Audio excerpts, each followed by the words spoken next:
Hi, fella. Here goes the second tape. This is Wednesday morning, November, I think let's see, 4th, 5th, 6th, I think it is. Mother now will take over. So long. I'll talk with you later. Mother seems to be having some difficulty here, Bob. I don't know just what it is. But the tape has been sort of blurred, so I'm trying to start over to see whether or not it works properly. I have been downtown all day, went down to bank for mother to put some stock in, and also went over to the rigs to pay. That is to make a deposit of the cash I collect because I don't like to bother about registering, so I take it down that. It has been raining pitchforks all day, and of course, to park downtown is like drawing hen's teeth. I managed to get a 2-hour parking space on G Street between 19th and 20th. So I proceeded to go to Riggs and then walk over to American Security and Trust and come back again. Here I am again. Let's see if I can make a go of it this time, dear. You remember before we went up to New York, we wrote and told you about Mom Hedger being so sick in the hospital, and Lois, the day she wrote, said that the following day Pop Hedger was going to talk to the surgeon and the doctor in regard to whether she would have to be operated on or not. And I wrote to Mama Hedger immediately at the hospital and also to Lois and asked Lois to please drop us a few lines by the time we got back from New York to let us know how things were and what the doctor's report was. Well, we came back from New York and we're here for a couple of weeks and we still didn't hear, so both Dad and I commenced to get worried. We thought probably that the operation had come off and everybody out there naturally was all upset. So last Tuesday we broke down and called Lois up and talked with her and found that her mother did not have the operation and she was home, and where she spends the best part of her time in bed, she is coming along slowly, but it's going to be a long, drawn-out pull. So then we got a letter from Mom Hedger, and I thought maybe you might like to hear the letter that we got from her. Incidentally, though, Lois sent her love to you, as always, wanted to know what the latest news was from you. And I told her that no doubt you were out somewheres where you were not receiving mail regularly or able to send it because it had been just about a week and a half or 2 weeks since we had last heard. So she said Roy was over on his week's trip to Utah, and they were all getting ready, the children, for Halloween. So everything out there was fine. She says they were all disgustingly healthy as far as their family was concerned, but Nancy hadn't been too well, and neither was Barbara so good. So here is a letter from Mom Hedger first. She says, Dear Kitty and Herb, this letter is long overdue, and as each of your last 2 letters arrived, I felt I should write, but just didn't have the heart or the strength to do it. So I was just a thought anyway in my mind that I should, and so sorry. Since returning from the hospital, I have been able to lie or stand and walk, but not sit. It is not easy to stand all the time out of bed, and my back feels best in bed.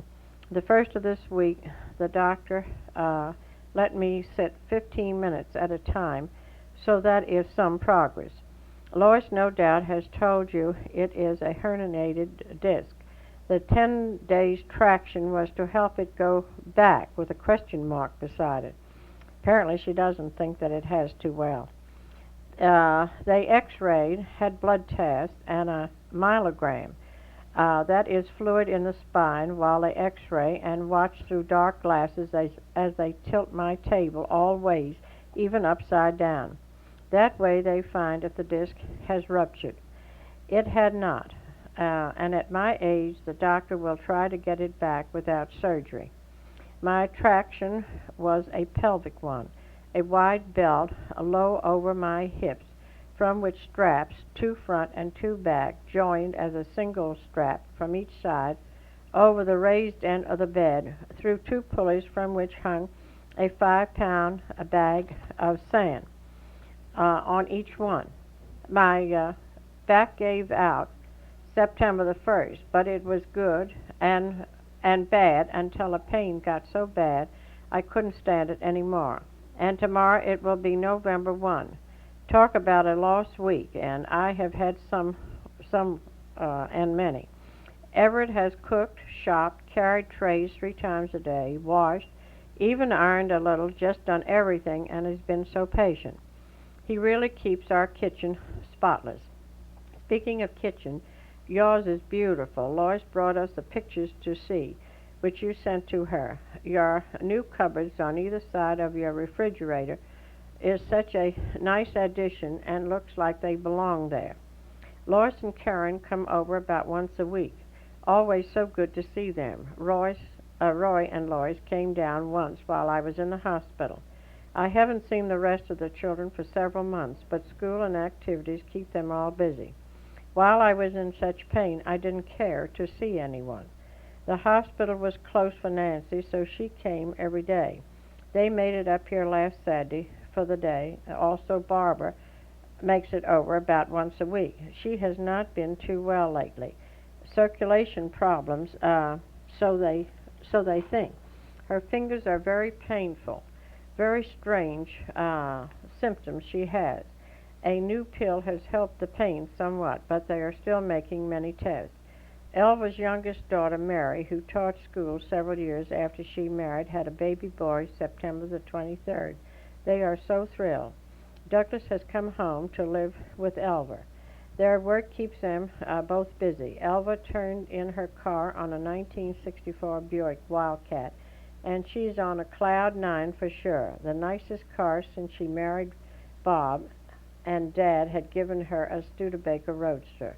Hope you had a pleasant trip to New York and enjoyed your card from the same hotel which we stayed at when the family made a trip to New York when we lived in Chevy Chase.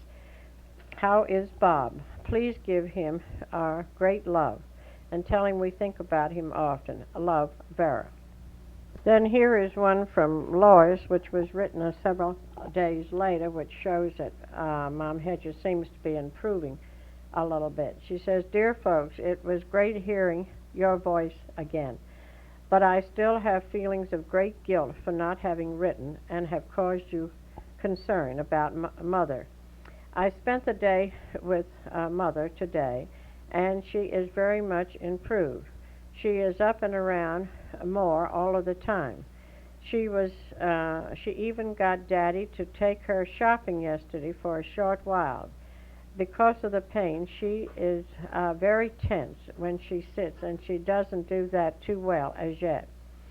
Even once a week is about all I have managed to get over there since she's been home, but each time I go, there seems to be some improvement. The picture of your kitchen and the change, what in the heck, wait a minute, I have to turn it over.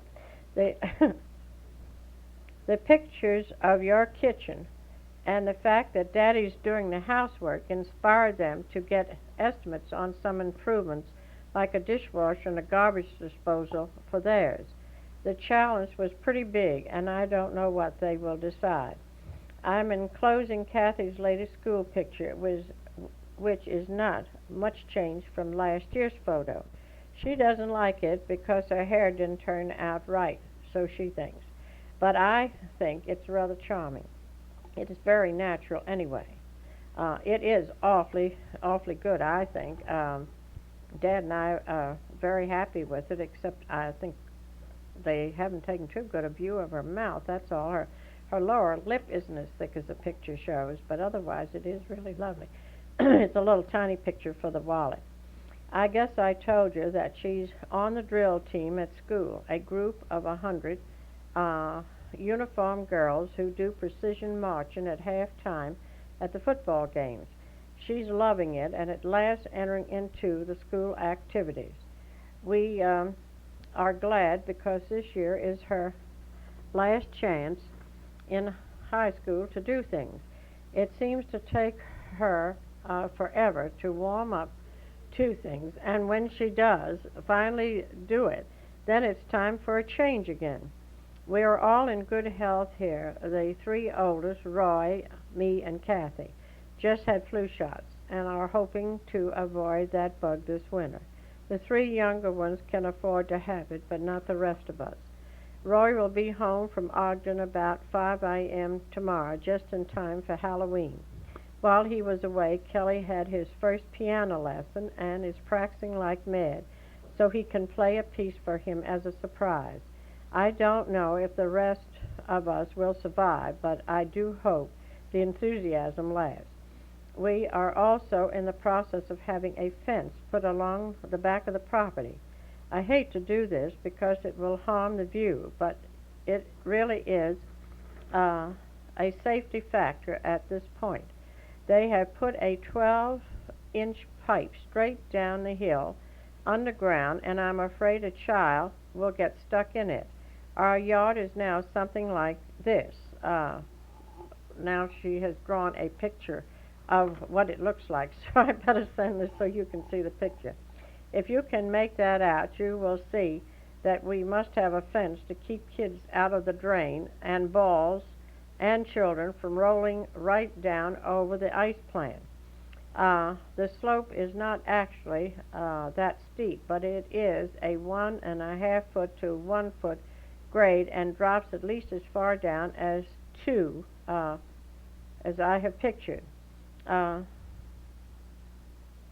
I can't even make this out here. That's about it for here.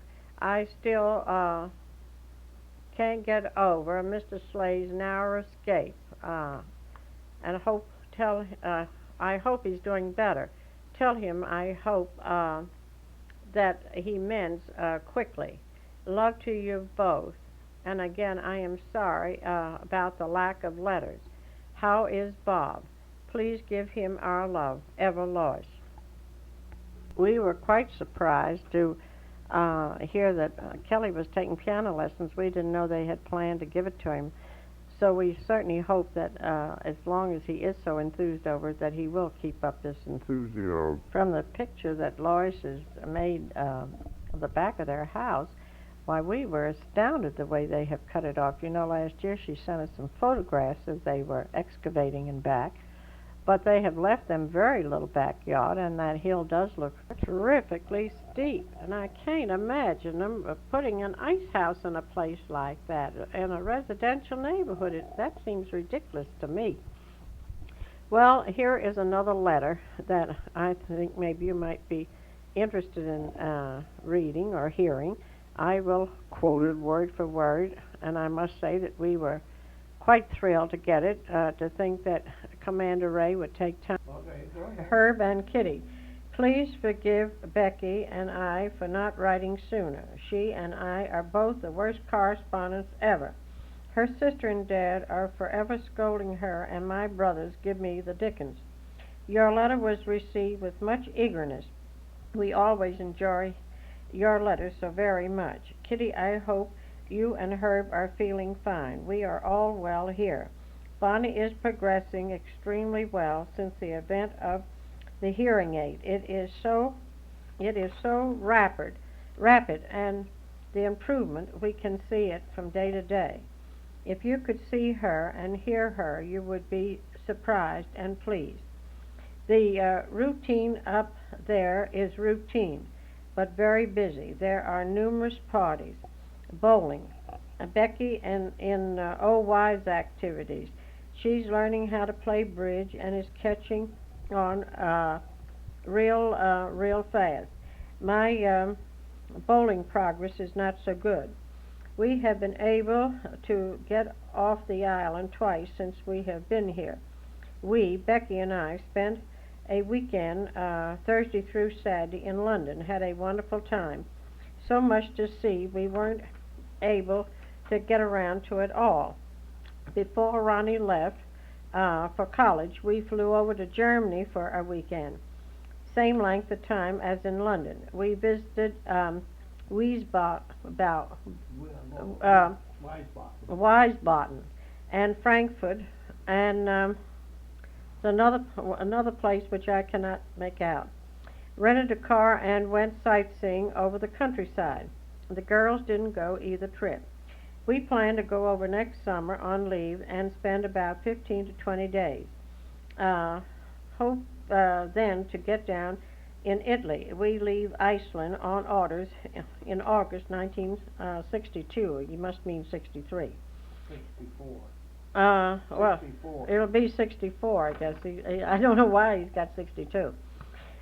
We have grown accustomed to the long days, 20 hours in summer, and the long nights, 20 hours in the winter.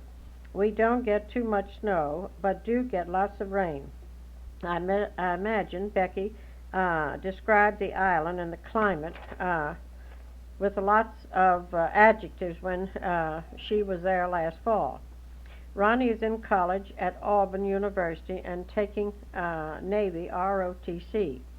He had planned to come by and see you folks on the way down, but drove down with a boy, a Navy ROTC midshipman he met up here this summer, and who lived near McGuire Air Force Base, New Jersey.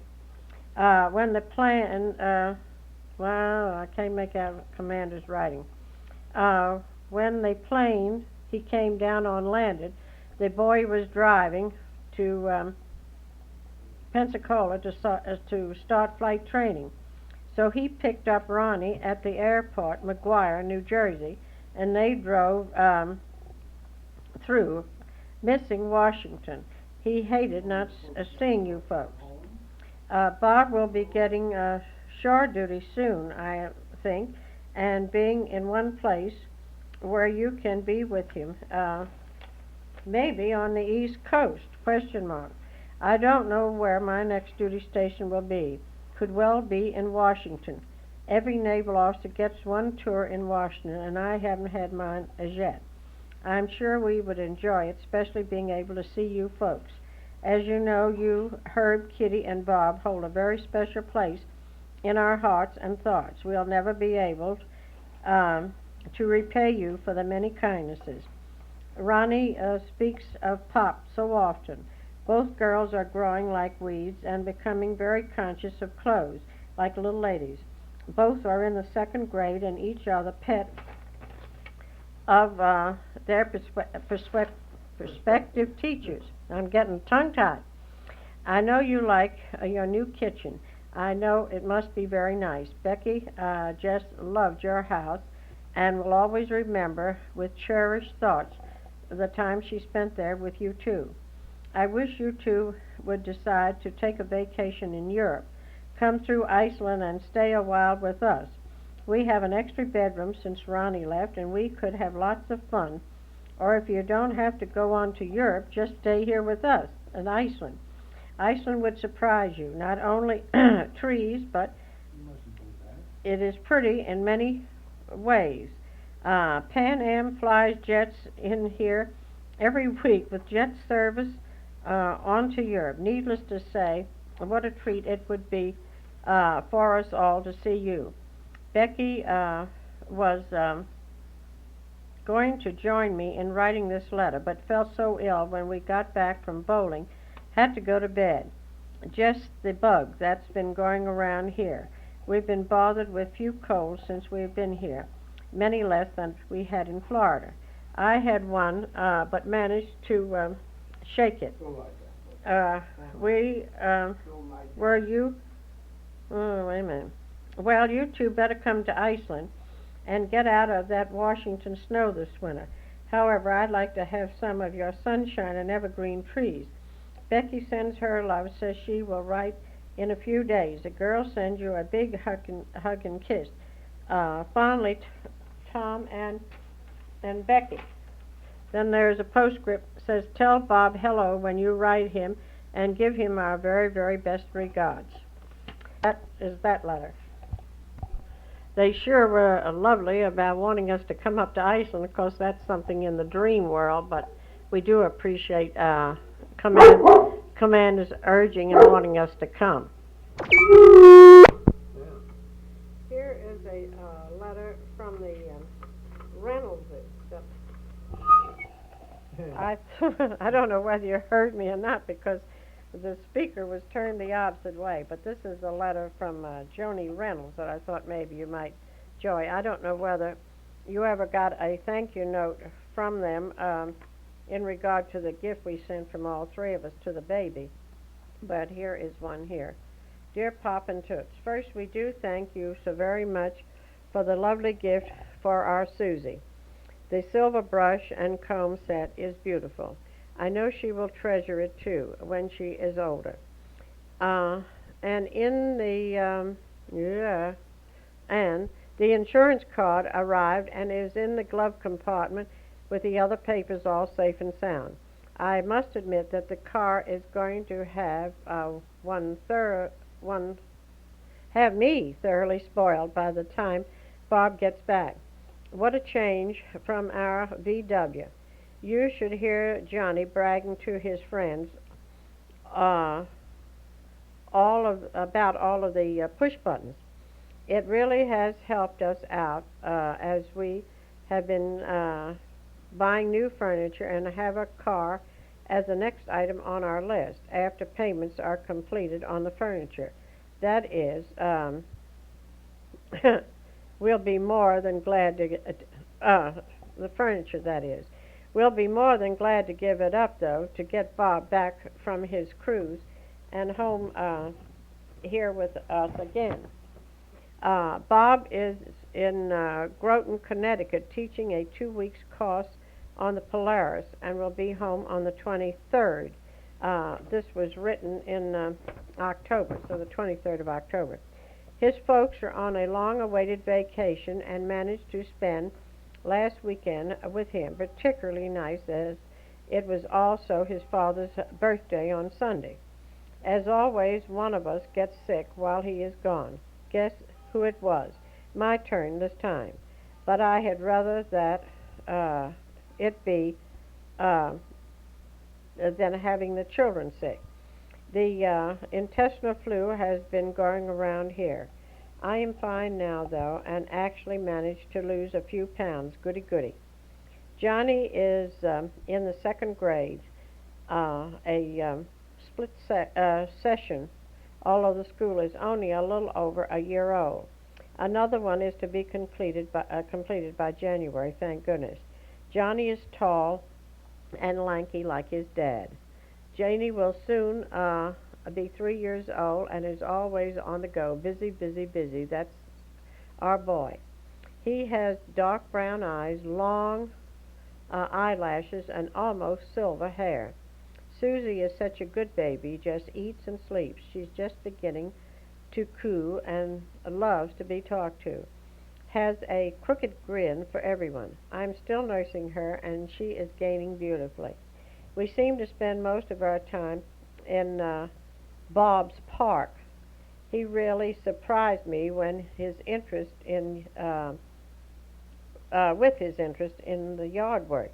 It does show too, as he faithfully sprays for this and that and the other. We have joined the Presbyterian Church in Los Gatos and belong to a couples club. Bob is also in the drama group, but finds it difficult to make rehearsals with his various trips. Your letters have been so welcome to us. I do look forward to hearing, but one must write to receive mail, hey? We do hope it won't be too long before we may have a chance to see you both in person. Love to you both, Joni. We were always so fond of this couple that we were sorry that we didn't see them when we were out, but we just didn't get around to it, as you know. So we hope someday that we may have the opportunity, well, if we get out again, to see you, to get down to see them and renew our acquaintance.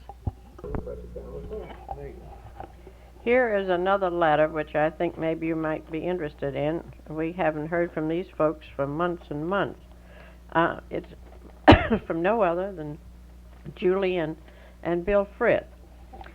She says, Dear Toots and Pop, I know you must think we left this earth for good, since I have not ever answered your letter of very early spring. But you must know my intentions were good, as I have carried Your last letter from Lemoore, California, to Albuquerque, to New Mexico, to Cincinnati, Ohio, and now back to Imperial Beach, California. Today I decided I have put off letter writing much too long and will answer all the letters I owe, and believe me, I have been lazy. Let me see where to start. We spent 2 most enjoyable months in Albuquerque, and Bill's school wasn't too difficult. We rented a lovely apartment, expensive but nice, with a swimming pool since we knew we'd be there only 2 months. They even allowed my monster puppy dog, so we were most pleased. They had just finished building, and I think wanted to fill them up as rapidly as possible, so didn't mind our stay of 2 months. Anyway, I left there with the most beautiful suntan, and on to Cincinnati I went. Bill had 20 days leave, so we got to see all of the families and friends, and Bill got to play golf and lose money at the horse races. So he left about the end of July, or middle, I've already forgotten, for San Francisco to fly on to Japan to join the Constellation. Lucky Duck flew to San Francisco from Cincy for $62 military. Then flew jet to Japan. Wow! I stayed on in Cincy and finally ended up working at an insurance agency operated by a very good friend of ours for about 6 weeks. It was enjoyable and made the time go by much more quickly for me. It was good to know I could still handle a secretarial position also. The boys had a ball roaming around the farm at my dad's and catching poison ivy and chiggers and fishing in the creek. So then I left Cincy the first week in September and headed west again. Leery and weary of these trips I am, but I stayed with a friend in Texas for 2 days, and that helped break up the monotony of the long trip. Arrived the 9th in South Dakota, met the ship the 10th. Was very good to see the old ship come into port, and the bands playing, and all the men standing on the deck and everywhere else on that ship. So that brings me to now. Finally settled in this house. Gave up on houses in Coronado. Too much money for small old houses. We are 3 houses from the school here. That could be good or it could be bad. Have plenty of room and a big yard for the dog to tear up. Boys are situated in school, doing terribly in compared to last year. Mark gets loaded down with homework and Gary gets none. Daddy and I are going to have to work on them and with them, I suppose. Mark is back in a Cub Scout group, which I think is just grand for him, and neither lacks playmates. They are up-teen children around, and most of them seem to be boys. We just celebrated Mark's 9th birthday, and it was difficult to keep his friends down to the number that we could get into the car. Now the 15th of November, we have to go through the same for Gary's 7th birthday. Speaking of birthdays and goodies and anniversaries, Bill and I celebrate our 10th anniversary on October the 3rd. So now guess who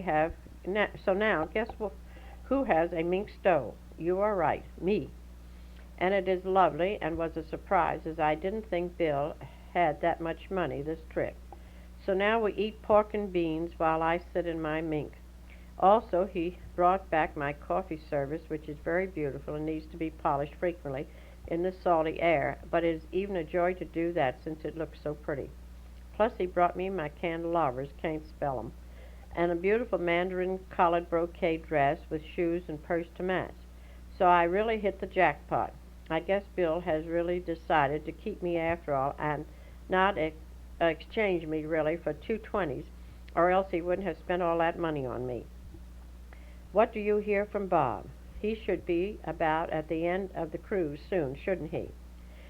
Please give him our very best when you write. When he gets back, I hope we can get together before Bill has to take off again.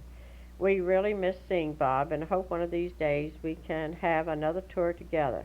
That way we might get to see you folks again, too. Well, all of the poop for this time. I hope I have brought you up to date, and please forgive us for not having written sooner. Bring us up to date on yourselves, and let us know how our favorite young people are doing. Love from all, Julie and Bill.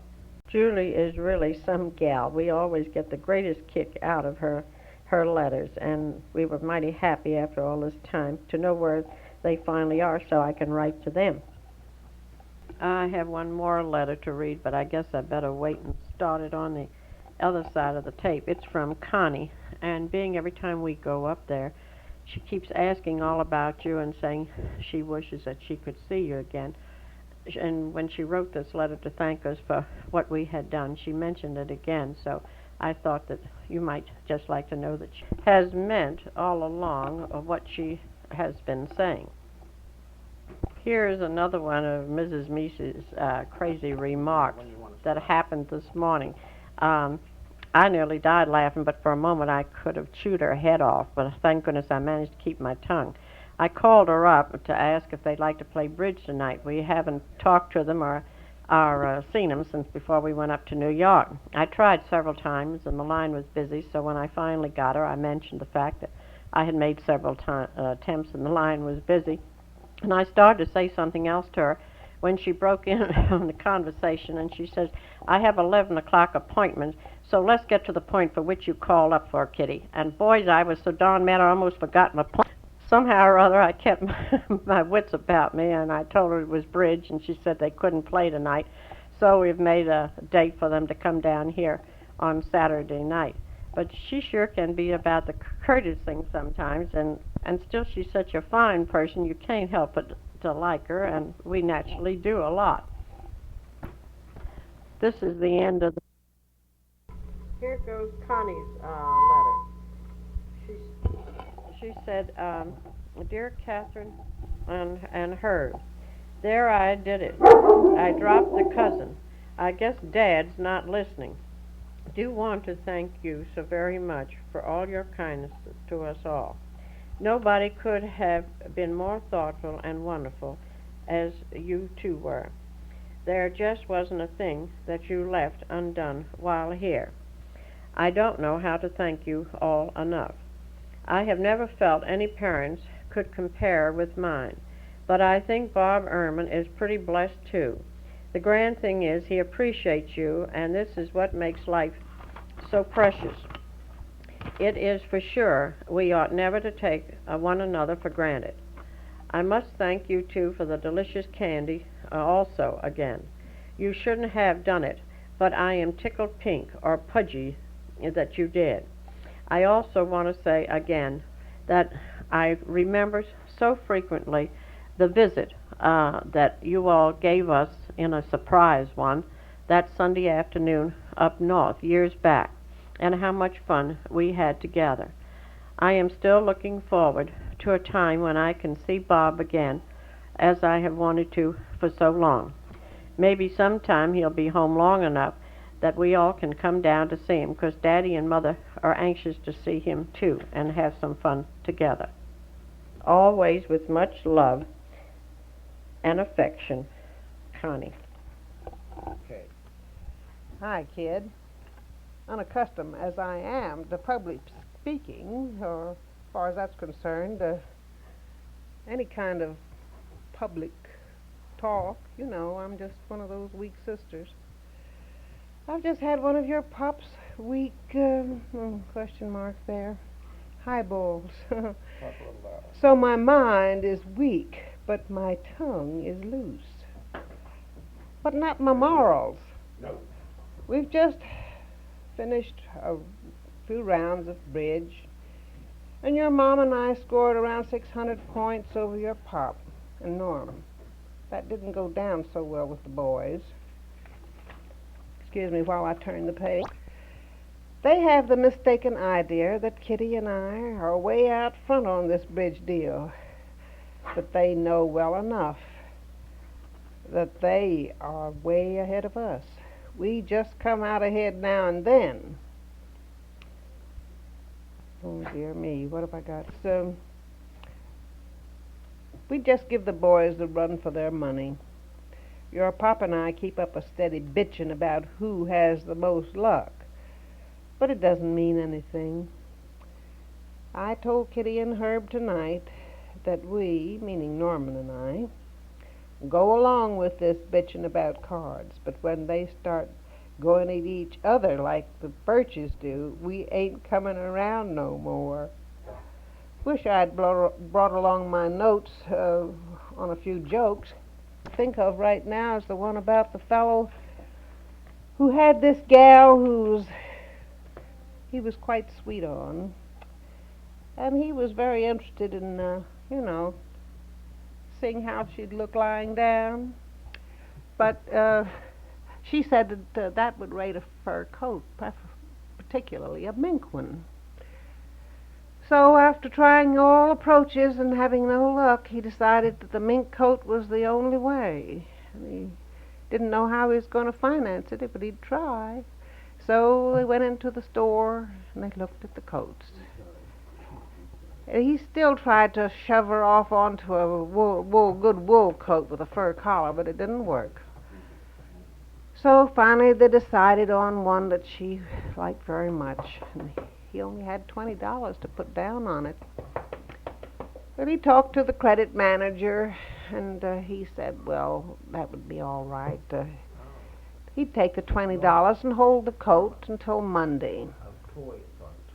So he went, took the girl on home, and everything was just ducky. She was looking forward to that mink coat, and she thought it was made.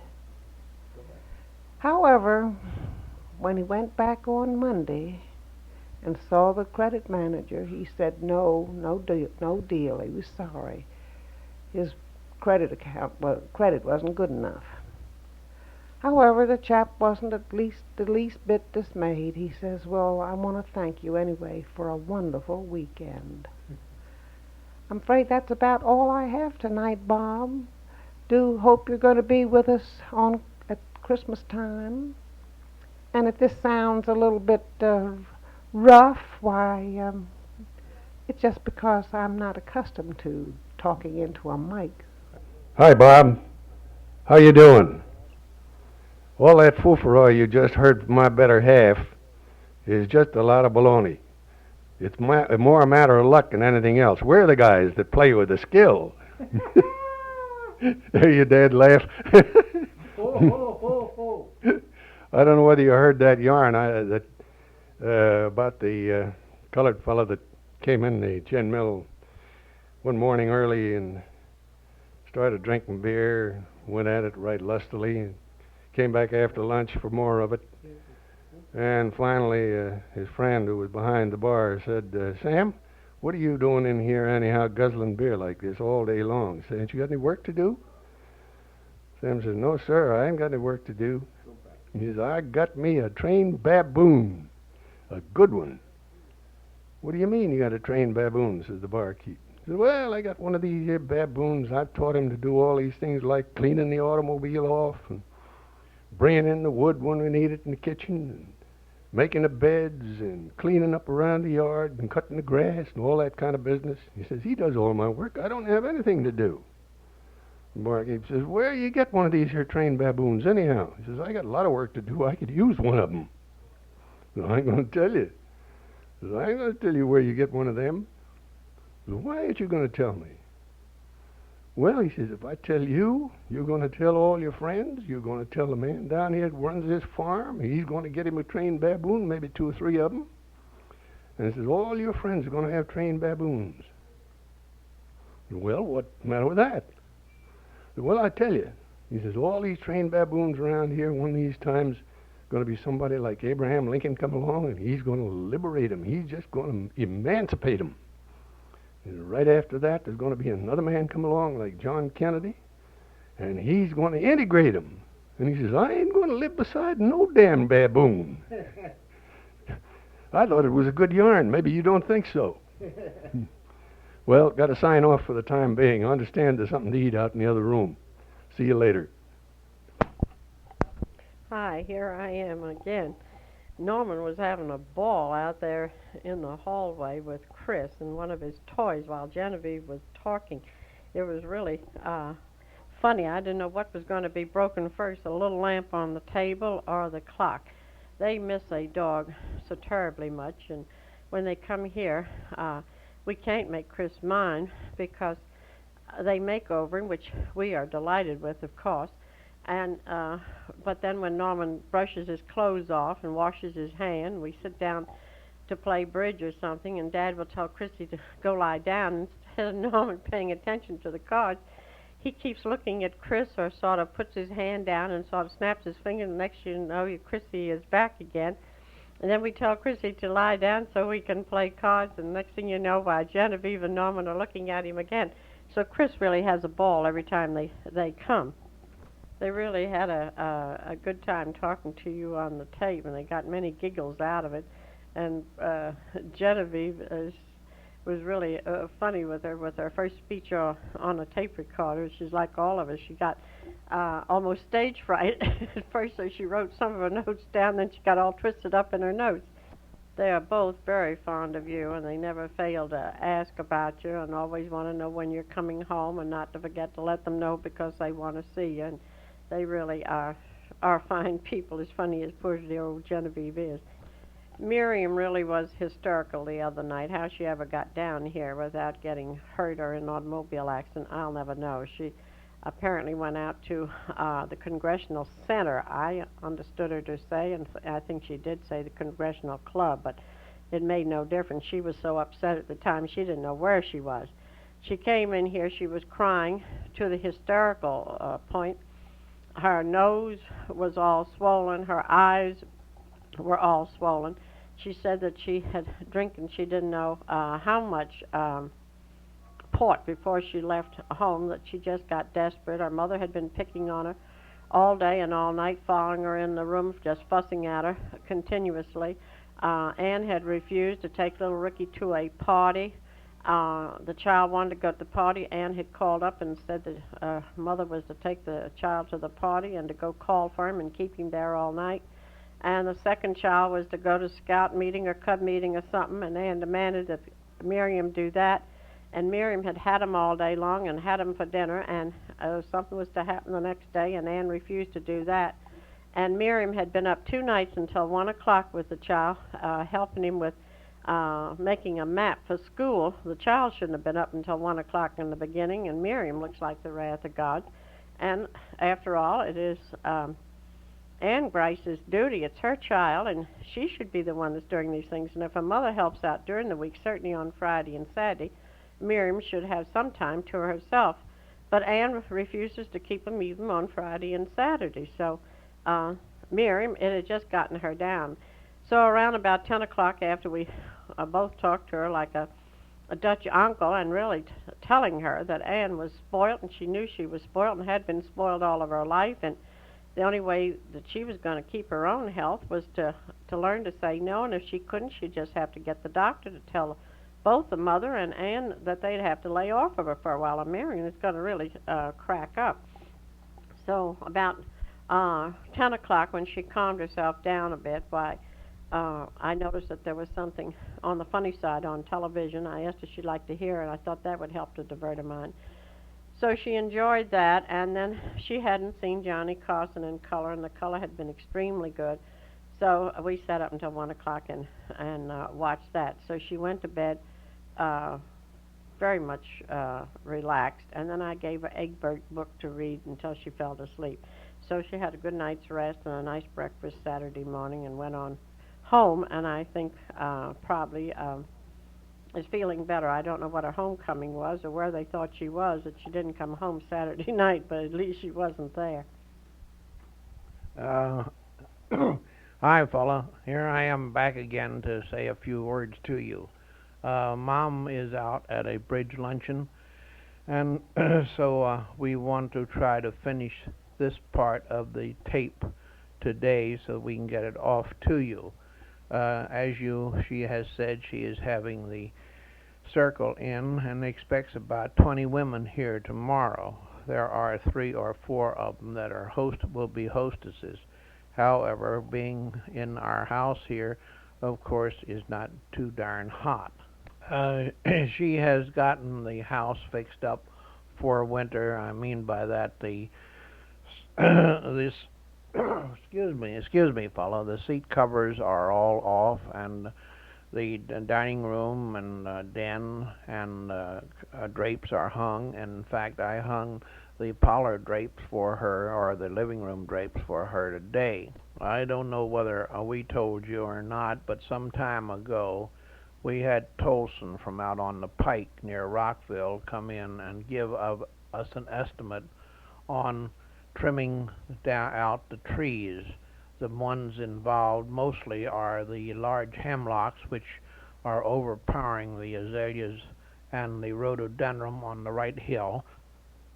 Uh, the large oak tree in front of the house, and several other things, and also the flowering crabapple that is overpowering the porch and what have you. He gave me a price of $120 for the job, and so we have taken him up, and he is supposed to do the job on Friday, or if not that day, he will be here on Monday. I do not know whether Mom or I have said anything to you about having a radio-controlled garage door. With the various robberies that are going on all over Washington and also in Montgomery County, we feel it would be in the best interest if we kept our garage door closed when we were not at home, so that people could not see in just passing up and down the street whether the car was in or out. About a week or so ago, I went to a place over in Silver Spring, and they wanted $265 using our present door.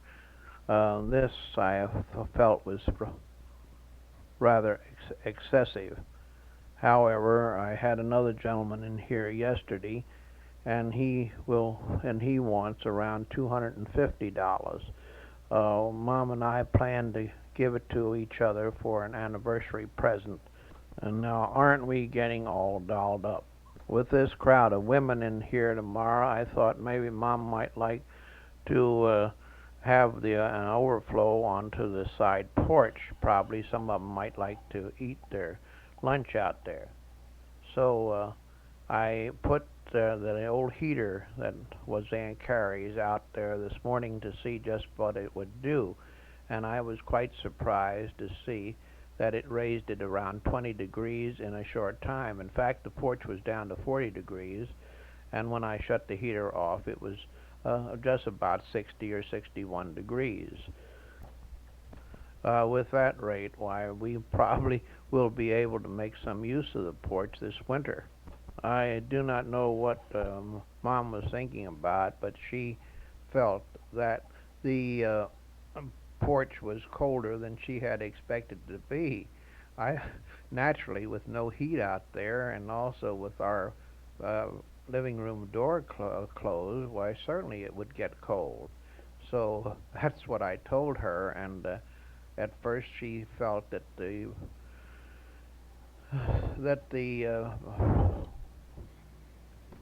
jealousies were not keeping the porch as warm as they should.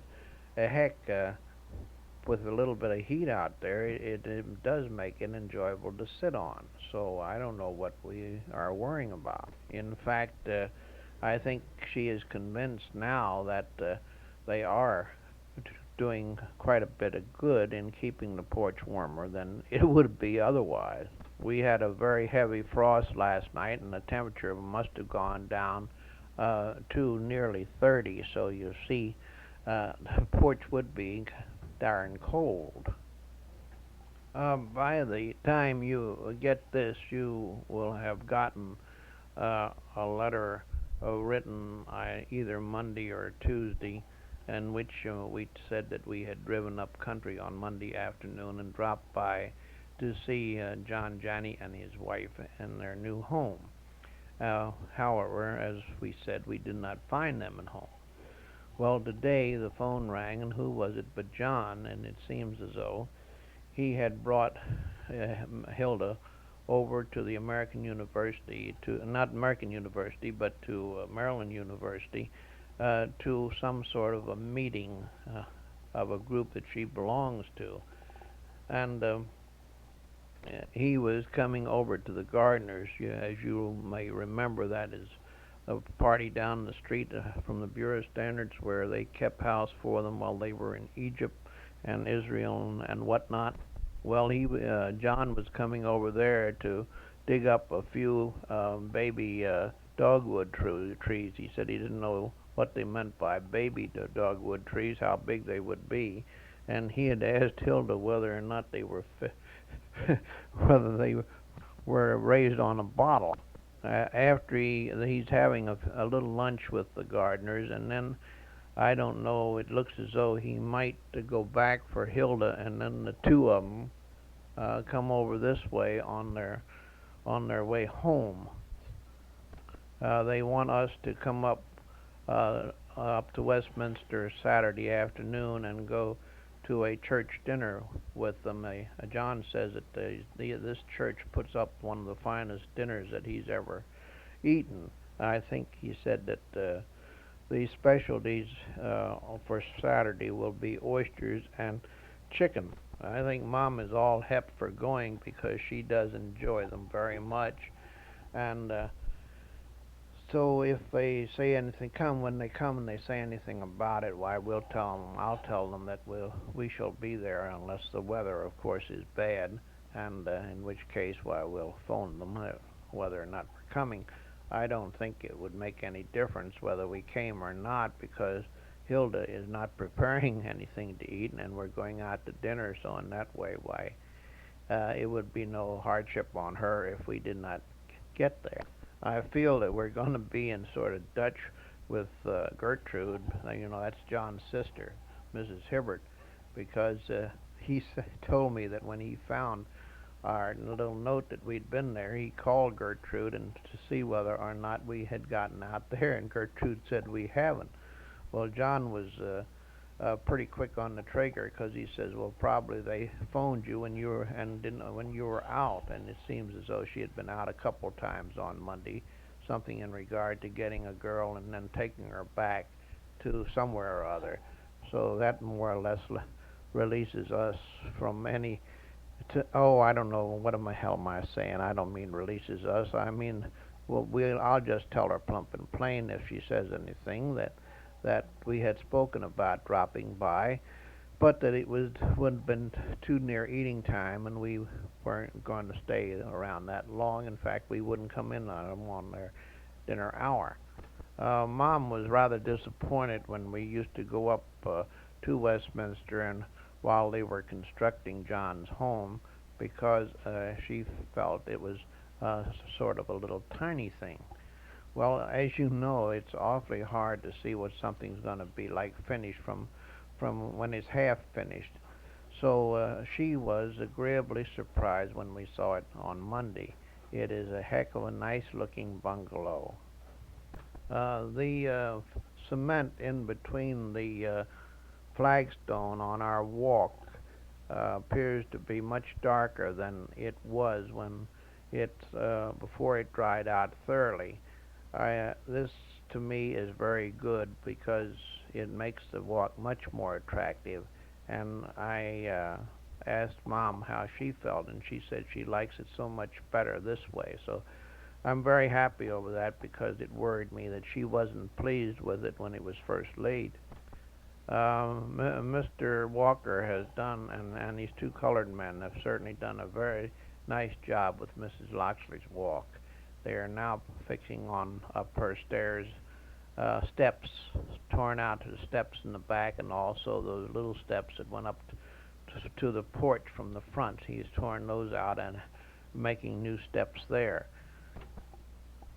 Well, fella, I'm going to shut off again, because there's quite a little bit of tape left, but I know that Mom wants to tell you about a couple of other things in this tape.